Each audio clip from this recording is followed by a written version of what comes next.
Hello everyone, मेरा नाम सूरज कुमार मिश्रा है और मैं आज आपको करनी या सॉर्ड या फिर रूट इसके बारे में बताने जा रहा हूँ कि करनी का हल कैसे किया जाता है। तो चलिए बिना विलंब किए हम आगे बढ़ते हैं।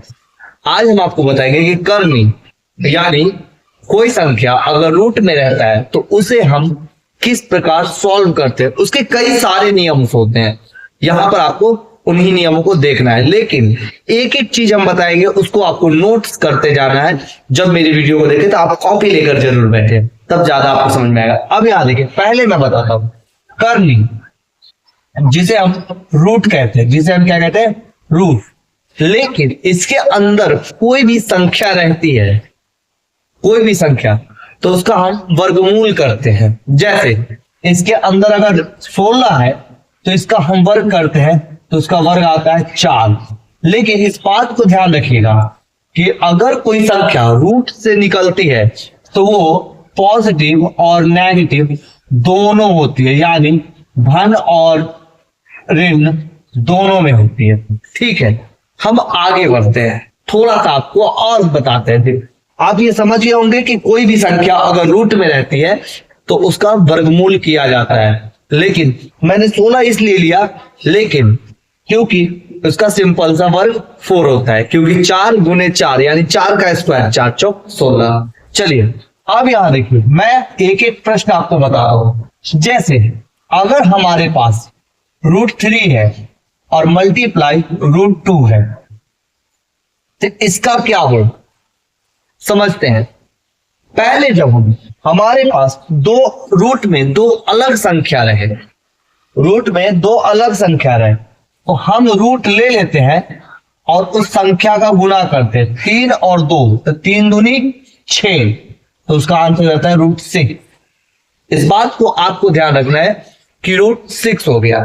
ठीक है, क्योंकि दो अलग संख्या है तो इसका हम गुणा करते हैं। लेकिन अगर रूट में सेम संख्या है, √3 मल्टीप्लाई √3, तो यहां देखिए, यहां पर सेम संख्या, तो सेम संख्या है तो हम इसे सिर्फ आंसर में 3 लिख देंगे क्योंकि सेम है, और इसका हो जाएगा 3। लेकिन आप कहेंगे ये कैसे हुआ। चलिए हम यहां पर आपको रफ में बताते हैं। जैसे √9 मल्टीप्लाई √9, फॉर एग्जाम्पल के लिए हमने एक ऐसा संख्या लिया है रूट में जिसका सिंपल सा एक वर्ग हो। जैसे √9 मल्टीप्लाई √9, तो 9 का वर्ग 3 हो जाएगा, और गुने फिर 9 का वर्ग 3 हो जाएगा, 3 तिहाई 9। यानी देखिए सेम रूट वाले का हमने गुना किया तो उसका सॉल्यूशन 9 आया, यानी वो डिजिट आ गया। तो यहां पर भी वही चीज हमने किया है। तो आपको इस बात को ध्यान रखना है कि सेम रूट का संख्या रहेगा तो उसका वही आंसर लगा देंगे। आते हैं गुना में, आप सीख गए होंगे जैसे यहां लिखे। अब आते हैं हम जोड़ में बता रहे। यहां देखिए, जैसे अगर 3√2 मल्टीप्लाई 4√5, अब यहां देखिए हमारे पास दो अलग कैटेगरी की संख्या है। इसके रूट में 2 है, इसका 5 है।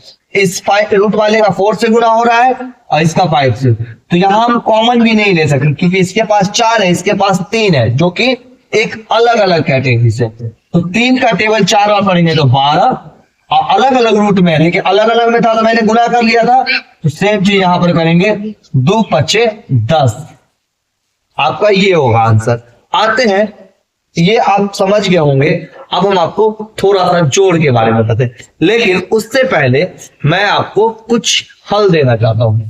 यहां देखिए, एक है यहाँ पे लिया मैंने √32। अब ये तो परफेक्ट वर्ग नहीं है, ये परफेक्ट वर्ग नहीं है, तो इसका हम फैक्टर निकालेंगे। इसका हम √32 का फैक्टर निकालेंगे। तो रूट का हमें ऐसा फैक्टर निकालना होता है, जो रूट में संख्या होती है उसका ऐसा फैक्टर निकालना होता है जो एक पूर्ण वर्ग हो।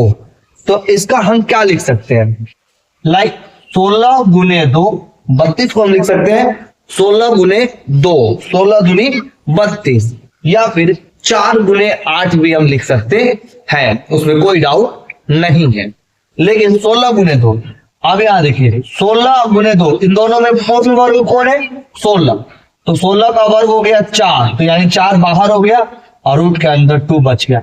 हमें उम्मीद है कि आपको यह चीज समझ में आई होगी कि पूर्ण वर्ग इसका करना था तो हमने कैसे किया। अब यहाँ देखिए, क्या मैं इसको मिटा देता हूं, देखिएगा आप, देखिए अब आते हैं हम जोड़ पर। अब हम आते हैं जोड़ पर। इसका जोड़ कैसे किया जाता है, यहां देखिए, यहां पर है √3 और प्लस √2। अब इसको जोड़े कैसे, इसको जोड़े कैसे, इसको जोड़ने का, अब यहां देखिए, ये बात आपको ध्यान रखना है कि √3 और √2 को जोड़ नहीं सकते, इसीलिए ये ऐसे ही रहेगा, ये दोनों अलग है। लेकिन अब आते हैं रूट में सेम संख्या लेते हैं, जैसे देखिए दूसरा है पर्टिकुलर 3√2 प्लस 2√2। अब यहां देखिए, रूट में सेम संख्या है, रूट में सेम संख्या, इसके कहने का अर्थ है 3√2, मतलब √2 3 पीस है और ये √2 2 पीस है। ठीक, तो इसे कैसे हम लोग करेंगे, तो यहां देखिए ये 3 पीस और ये 2 पीस, तो हम लिख देंगे बाहर वाले अंक को जोड़ेंगे, 3 2 5, 5√2, यानी बाहर वाले अंक को हम जोड़ेंगे तो 5√2 हो जाएगा। यानी जैसे 3 बकरी और 2 बकरी 5 बकरी होती है, वैसे ही 3√2 और 2√2 यानी 5 बकरी। ठीक है, हमें उम्मीद है समझ में आया। अगर यहां देखिए 3√2 प्लस सीधे रूट, अब यहां देखिए ये 3, मतलब √2 3 पीस है और ये √2 1 पीस है, समझ लेते इसे आगे 1 है, 1 पीस, तो 3 और 1 4√2। समझ में आ गया होगा आपको कि कैसे जोड़े। लेकिन तो रूट में अलग अलग संख्या रहे तो नहीं जुड़ेगा। ठीक, इसी प्रकार हम घटा भी सकते हैं। अगर हम यहां पर देखिए 3√2 माइनस 2√2, तो यानी कहने का मतलब 3√2 में से 2√2 चला गया, तो यहां सीधे 1√2 बचेगा, क्योंकि 3 में से 2 गया तो 1 और √2 का रूट।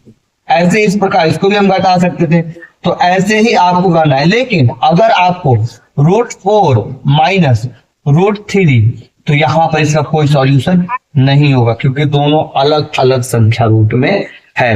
हमें उम्मीद है कि आपको समझ में आया होगा।